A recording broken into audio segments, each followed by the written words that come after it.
안녕하세요. 나이스뱅크입니다. 오늘은 새롭게 발표된 2023년 하반기 경제 정책 중에서 전세 보증금 반환 시 한정으로 DSR 대출 규제를 완화하는 것에 대해서 알아보도록 하겠습니다. 전체적으로 정리된 걸 보면 이렇게인데요. 그 중에서도 전세 관련된 건 민생경제 안정 부분의 주거 안정입니다. DSR의 완화라는 정책이 왜 나왔는지 살펴보면 집값이 큰 폭으로 하락하고 전세가도 따라서 크게 내리면서 만기가 돌아오는 임대인들은 전세 차익을 마련해야 했습니다. 어떻게든 마련해 보려고 하지만 각종 규제들로 인해서 자금 빌리는 게 쉽지가 않았던 상황입니다. 그렇게 발생하는 역전세 문제가 심각해지면서 정부에서도 이번 하반기 경제 정책 방향을 발표할 때 이를 완화할 수 있는 방법을 제시했고, 그게 바로 DSR 규제 완화였습니다. 시행은 올해 7월 말부터 1년간 한시적으로 시행됩니다.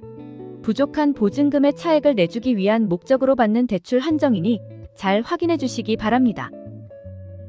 완화되는 부분은 임대사업자와 개인이 각각 다른데요. 임대사업자의 경우 기존의 1.25에서 1.5배였던 RTI를 1.0배로 하향합니다.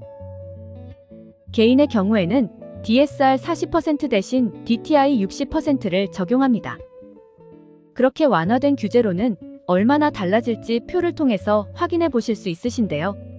기존에는 DSR이 40%였기 때문에 연소득이 5천만 원인 사람은 대출 한도가 3.5억이었습니다.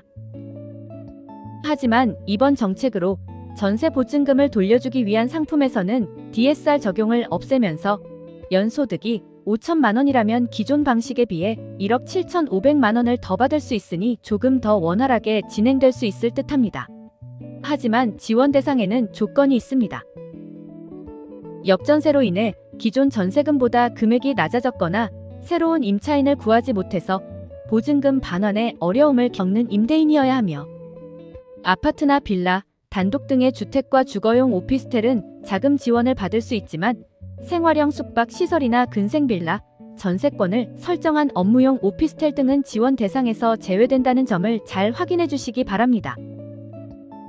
그리고 DTI가 적용되어 늘어난 한도까지 자금을 빌려주는 것이 아니라 부족한 보증금의 차액 이내에서 지원됩니다.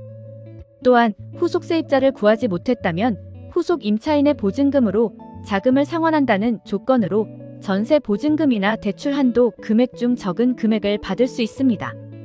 반환 대출 금액은 임대인의 계좌가 아닌 임차인의 계좌로 입금된다는 것도 기억해 두시면 좋겠습니다. 그리고 전세 사기 피해자 지원 특별법 등을 통하여 피해자의 일상 회복 금융 지원 프로그램도 운영할 것이라고 하는데요. 대환 대출과 무이자 대출 등이 있으며, 무이자의 경우 경공매 시점 최우선 변제금을 받지 못하는 전세 사기 피해자 대상으로 최우선 변제금 한도 내에서 지원된다고 합니다. 임대차 3법 합리화로 중장기적으로 임대차 신고제, 계약갱신 요구권, 전월세 상한제 등 임대차 제도 합리화 방향도 검토할 것이라는 걸 확인할 수 있었습니다. 마지막으로 한마디 드리고 마무리하겠습니다. 대출 규제는 금융시장의 안정성을 목표로 하지만 주택시장과 주택가격에도 큰 영향을 미칩니다.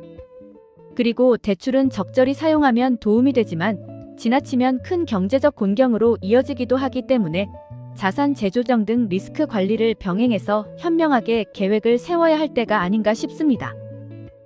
오늘 영상은 여기까지입니다.